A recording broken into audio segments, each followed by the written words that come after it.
আপনি কি জানেন ইলন মাস্কের তৈরি করা প্রতিষ্ঠান স্পেসএক্স পৃথিবীর মহাকাশ প্রযুক্তিকে এক নতুনভাবে স্তর দিয়েছে? যেখানে একসময় মহাকাশ ভ্রমণ ছিল শুধু সরকার ও নাসার মতো বড় প্রতিষ্ঠানের হাতে সীমাবদ্ধ, সেখানে আজ বেসরকারি প্রতিষ্ঠান স্পেসএক্স করেছে ইতিহাস। 2002 সালে ইলন মাস্ক স্পেসএক্স প্রতিষ্ঠা করেন। তার মূল লক্ষ্য ছিল মহাকাশ ভ্রমণের খরচ কমানো এবং মানুষকে একদিন মঙ্গল গ্রহে পৌঁছে দেয়া।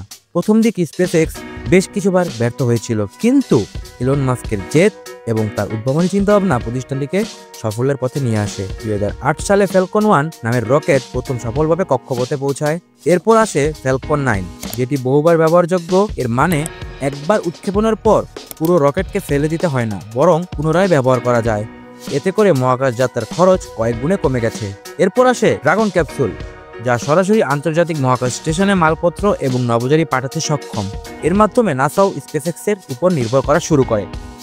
সবচেয়ে বড় ও স্বপ্নের প্রজেক্ট হলো স্টারশিপ। এটি হচ্ছে বিশ্বের সবচেয়ে শক্তিশালী রকেট, যা ভবিষ্যতে মানুষকে মঙ্গল গ্রহে নিয়ে যাবে। ইলন মাস্কের ভাষায়, মানুষ যদি ভূগ্রহে বসবাস না করে, তবে আমাদের ভবিষ্যৎ ঝুঁকির মুখে। আজ স্পেসএক্স শুধু মহাকাশ গবেষণা নয়, বাণিজ্যিক ক্ষেত্রেও দারুণ অবদান রাখছে। স্টারলিংক নামের স্যাটেলাইট ইন্টারনেট প্রকল্পের মাধ্যমে পৃথিবীর প্রত্যন্ত অঞ্চলেও হাই স্পিড ইন্টারনেট পৌঁছে যাচ্ছে।